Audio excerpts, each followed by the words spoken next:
The views expressed on this podcast are those of the participants, not of Reuters News. The fates of Venezuela and Greenland might seem to have little in common. After the United States abducted Venezuelan ruler Nicolas Maduro earlier this month, though, the White House's whims may bind them both. President Donald Trump has vowed to dominate the Western Hemisphere, which extends from the South American raid to claims that his country needs to control Greenland. It's a vision of a new world order, in which the world's largest economy is free to act on its every whim without fear of retribution. Amid these acts, Europe has to decide whether it will bend to Trump's will or push toward a confrontation that could have grave global repercussions. How this tense situation is playing out and its implications for business, oil prices, and the world economy is the focus of this week's Viewsroom. It's Amy. And it's Jonathan, and this is the Viewsroom, your weekly podcast that delves into the knottiest issues in corporate finance, business, and economics. And Amy, this is a knotty one. These past few days reminds me kind of the old Lenin quote about the decades where nothing happens and the weeks where decades happen. We're definitely in kind of high decades per week territory here right now. And have been for some time, right? Yes, no, exactly. I've been joking with the rest of the team here in the US that the increasingly important metric is number of Rubicons crossed per week. Eventually, we're only going to be standing in water. But look, I mean, to a certain level, right, this might seem alarmist. Like, U.S. aventurism south of its border isn't exactly new. And escalating threats to the Danish government about the status of a country with fewer than 100,000 inhabitants might not feel existential on its own. Taken together, though, it all feels like we're reaching a point where every counterparty to America, and particularly historic allies in Europe, right, will be forced to reckon with what Trump is doing here. Yes, I think that certainly for Venezuela, I think for European leaders, it might have been easier to say, oh, this isn't really our situation. We obviously think that there were problems in Venezuela and just sort of back away. But with Greenland, we're now talking about one of Europe's own members, which is Denmark, being threatened. They have been very vocal. Denmark has been very vocal that they do not want the US to take over Greenland. So how they react to this, I think, is definitely a turning point in relations with Donald Trump, which we're not really seeing yet because we haven't seen Europe really take a very aggressive stance against him yet, right? Yeah, no, exactly. And it's beginning to really show through how close to the cliff edge European leaders actually think we are at this point. You had Mette Frederiksen, the Prime Minister of Denmark, kind of talking about this effectively being the end of NATO, the military alliance that binds European countries and the United States. And I mean, that would be a huge move. This is really one of the forces that have shaped the post-Cold War and during the Cold War, like the world order as it stands today. So obviously, there's a lot that we have to pass through here. Fortunately, we have two columnists very well placed to talk us through it all.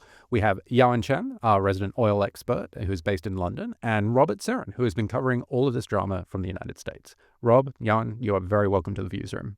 Nice to be here. Rob, let's maybe start with Venezuela, which it's kind of funny. I feel like this is often remarked upon at this point that when the Iraq intervention happened, you had a lot of folks saying like, oh, Bush is just doing this for the oil, and the administration kind of, laying out a much more nuanced line about balance of power and human rights and et cetera. And here we have a president who's just talking about like taking a lot of oil. So I was wondering if maybe you could like talk through what it actually looks like the U.S. is doing here, because there is other kind of purported cause for going after Maduro, right? Yeah, there is. But Trump has said, we want the oil and we want to keep it.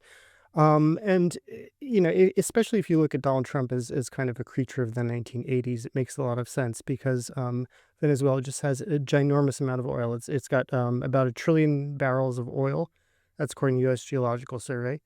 And if you look at their actual reserves, it's 300 billion supposedly. That's about almost a fifth of the world reserves. But the problem is, if you look even a little bit deeply, the actual number is probably nowhere near this because there's a couple of things. So when you say proven reserves, there are a couple of things. It's is the oil there? Can it be removed using conventional methods? Can it be removed at a cost that makes sense? And is the oil still there? And if you actually do the math, I mean, estimates are about the break-even cost for a new site is about $80 a barrel for oil. And, Brent price is now at $60, so it doesn't really make much sense. And furthermore, the oil is just really awful oil. It's the consistency of like cold peanut butter. Um, and also it's high in sulfur and other things. And this means it's very hard to deal with. Like, example, if you stop, if it's in a pipeline, it has to be diluted very heavily. And if it gets stuck in something, even for a short time, it freezes up.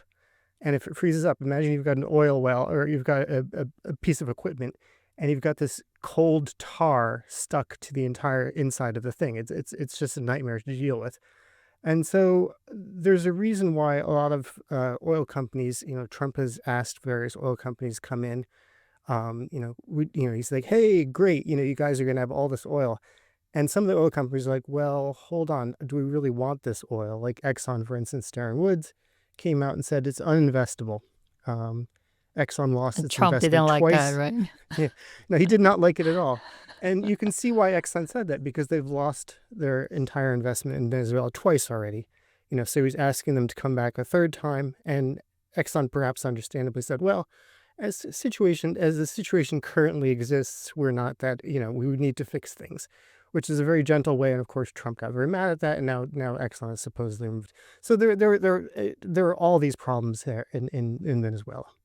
Can I bring you in here, Yowan? Because obviously you look at the oil market very carefully. Rob just explained about the oil price where it is today. How has the oil market sort of reacted to this, right? So are they taking it that maybe some of the problems that Rob's laying out can be overcome, that this would actually lead to a huge, glut of supply and, bring down oil prices in the US and economic boom and lower inflation and all those great things? I think Rob really can't explain it even, like nobody can explain better than what Rob just said. The problem though is that I do hear some of the people in the US say, oh, the Permian is really getting to the mature stage, right? Like it's becoming more of a manufacturing job. You can't really get much of the new drillings, and you have to find what's existing there. And there's a certain push in saying we need to find organic growth in frontier markets. But then does that organic growth come from Venezuela? I think most companies we talk to will be like, no, this is pretty challenging, and it's a And to be multi-year. clear, just for listeners who maybe don't know, so like the Permian is sort of the heart of the US oil boom that reshaped the Yeah, oil markets thanks over the for past adding that. decade, right? Yeah, Yeah. that's the where shale gas comes from.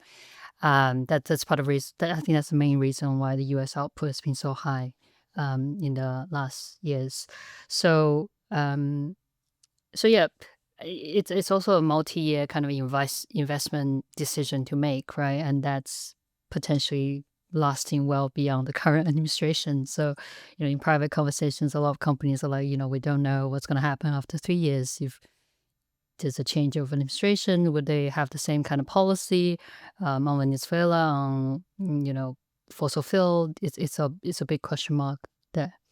I'm curious to lean on that a little bit because we've seen a few further developments, right? Which is, the Trump administration, now that we have the protests in Iran, where, folks are beginning to kind of push back against the regime there. You have the administration wielding this threat to put steep tariffs on anybody trading in Iranian oil. You have all the attempts to push Russian oil back off the market. You have perhaps U.S. control over Venezuela, however significant or insignificant that ends up being marginally to where oil prices get set.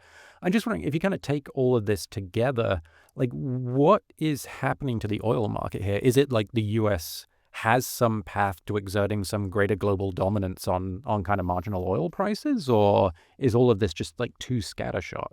So it seems to be quite clear to us that Trump really wants $50 oil for some time. But then I think even before he took office, there was a lot of debate about what about drill, baby, drill, right? Your break-even costs in the U.S. may be 70, 80, so the U.S. oil majors are not very incentivized to drill. And if you do achieve $50 oil, that's pretty much disincentivizing for your oil industry. A lot of companies will run into balance sheet problems. So I think it still remains to be seen. But Venezuela is really a very clean case where you don't have that much barrels at stake. You have a strategic reserve that's potentially significant to the U.S. as some kind of strategic asset. It'll take years to develop. And the situation in places like Iran is quite different because they do have 1 to 2 million barrels of, at stake, barrels a day at stake. If that kind of volume gets attacked or gets eliminated from the market, you will see a much bigger price movement. And that's potentially bad for inflation, for all these other policy targets that Trump might have in mind. So it remains to be seen whether he's serious or not on Iran, for example. I'm sort of curious about so there are parallels, right, with other industries and the approach that Donald Trump has taken. So this sort of does remind me of pharma, not least because I cover it. But it was a similar situation, right, where he came in at the very beginning and was like, I want to see lower drug prices. And I remember speaking off the record to many, executives in these companies, and they would say, well, we're just going to sit tight. We're just going to be quiet. And, he's not going to be in power forever. And we're not going to move our manufacturing. Like, we're not going to do these crazy things he's asking us for. We'll just, we offer this really essential service to the world, and we'll leave it at that. And then very quickly, they realized that if they didn't do what he wanted, they would be subject to tariffs and all sorts of penalties that would really damage their business and damage like the most important market to them, which was the US. Do you get the sense, Yawen, when you speak to the insiders in these oil companies, that they can do what you're kind of imagining, which is to try and keep the oil price high, that they actually, they can, I guess, put the interests of their shareholders above what he wants? I think that's pretty difficult at this stage. I think the overwhelmingly you hear them saying in private, like we have to prioritize our board, what our shareholders want. Even the idea of we just come up with some really, grand numbers on how much we'll invest in Venezuela is a pretty difficult ask, because you do have to make the decision now if you want to say in 10 years we're going to have this much investment in Venezuela. I don't know if that's the case with pharma, but when we put that question to them, they seem pretty reluctant to comply with that idea, unless I suppose if you get the president saying we don't really like that, we'll have some kind of penalty, we'll put tariffs on oil, something that you bring from other markets, but kind of hard to imagine that happens. Well, the problem is his goals are contradict each other. If he wants drill baby drill and he wants low price of oil, well, you can't have both, because the break-even price in the Permian, which is over half of U.S. oil, is now about $63 a barrel for new development, and the price is $60. And if you want to bring on a huge amount of Venezuelan oil, well, perhaps that reduces the price even further. So what do you want? Do you want one or the other? And the other thing with companies is I think companies have learned at least somewhat how to game Donald Trump, because he wants headlines. To use pharma, AbbVie, an American company, came out with a big agreement yesterday with Trump saying, hey, we've reached an agreement that the U.S. won't put tariffs or put pricing pressure on AbbVie prices for the next 3 years. In exchange, AbbVie agreed to continue doing the same amount of R&D they're doing currently, and also charge a low price to Medicaid, which they're required to do legally. So, it was just, hey, here's a press release, makes you happy, fine, get off our backs. And it seems like that can sometimes work, not always, because, he's mercurial and goals change and they often contradict each other. So it's a very difficult environment for executives. Got it. So that's kind of the Venezuela oil markets angle to everything that's happening right now.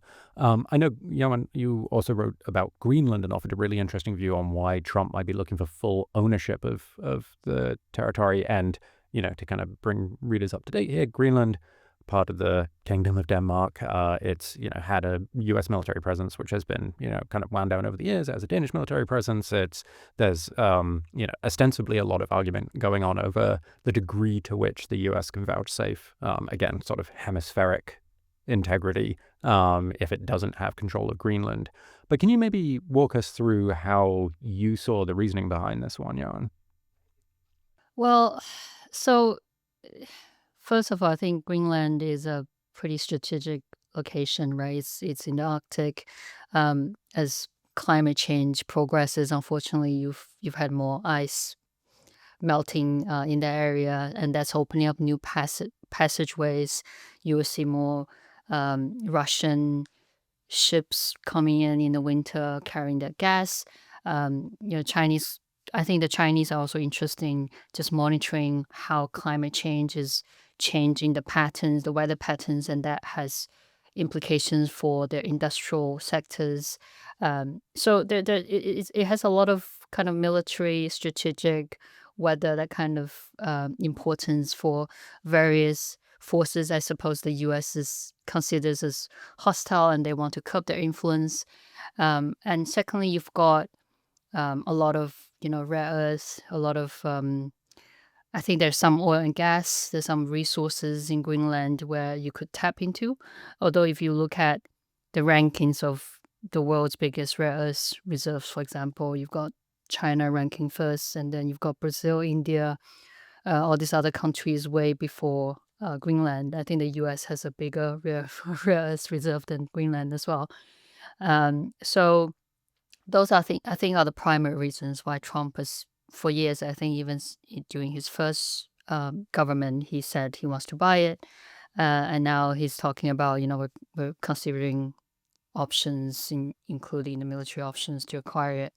But I think overall, those arguments are pretty shaky in the sense that provided you have a really good relationship with Denmark and the European Union, you don't really need to have ownership to get all these perks that you want. The Danish already, are pretty wary of Russian Chinese forces. They are extremely friendly with the U.S. historically. I think they fought for the U.S. Army during the Iraqi War, and they have said that they will accommodate any kind of military access expansion requirements coming from the U.S. if they want that. So it kind of makes you scratch your head why the U.S. is intending on either spend their money bribing the Danish people or the Greenlanders, or trying to use forces and upsetting all the alliances to achieve the ownership goal for something they could just inch a better agreement on. So I guess the big question is, Yawan and Rob, I would love to hear both of your views on this. So if you are Europe at the moment, you're European leaders, and you are now faced with a situation where it does look like Trump is escalating this situation with Greenland day by day. And so what, I guess we kind of opened this podcast by talking about these sort of grave repercussions and the quote about NATO kind of dismantling, which all have insane complications for the world. So, Yawan, if you could maybe just, from your point of view, I thought it was interesting, the view that you took is almost like the reason Trump wants ownership of Greenland is because almost like the way he operates, it doesn't really count unless there's something really kind of legal and there's ownership there. But I just sort of curious, what do you think happens if he really does use force to take Greenland, and what your sense is as to what Europe can do in that situation? Oh, that's a really difficult question. I think it's a question that European leaders will probably really don't want to face as well themselves, because it's a bit like, the tariff situation, where you can say in a way that Trump has tested his boundaries, right? He has tested that Europe doesn't want to be too tough, because he's still one of the biggest trading partners. You don't want to upset your allies too much. But then where is the line drawn? If there's a military action just on your continent, and that kind of alliances doesn't exist anymore, I think it's pretty unthinkable, and it will probably spell the end of NATO to some extent. And then whether that have implications for Russia, Ukraine, begs the question. I I think it's a pretty unimaginable situation. I mean, yeah, I don't know if it'll get to that point. But if it does, I'd have to imagine sanctions on the U.S. would play a big part. And you'd have to think with, big tech accounting for a huge chunk of the American market, and with earnings, every dollar is often almost entirely profit after a certain point, that if they can cut off U.S. tech sales to Europe, that would be a huge, huge hit to the U.S. And we've seen Trump back down from multiple things before. I mean, ideally, you don't want to get to that point, obviously. But I have to think that if it did, the U.S. would be in a world of hurt. So it needs to maybe, Rob, find a solution like AbbVie for Greenland. It's this sort of like, this is this thing you already have. We're going to pretend that it's much bigger, and then hopefully this all just goes away. And we'll see I if that suspect a lot happens. of his interest is because Greenland looks very big on a Mercator map, and I suspect you could probably give him something near the south, the Antarctica or something, which looks absurdly large on a map, and he'd be happy. The art of the deal, indeed. All right. With that, Rob, Yawen, thank you so much for joining us on the Viewsroom. Great to be here. Thanks for having us. Thanks for tuning in. This podcast was produced by Cheryl Pena in New York and Gregory Garner in Toronto. You can listen to a new episode of The Viewsroom every Thursday on the Reuters app or your favorite platform. And don't forget to tune in to our sister podcast, The Big View, every Tuesday, as well as the other great podcasts from the Reuters team. If you like what you heard, please follow The Viewsroom and let us know what you thought. We have a new email address where you can send feedback, which is breakingviews-podcasts@tr.com. And check out our views on the biggest stories in business and finance every day on breakingviews.com and on reuters.com.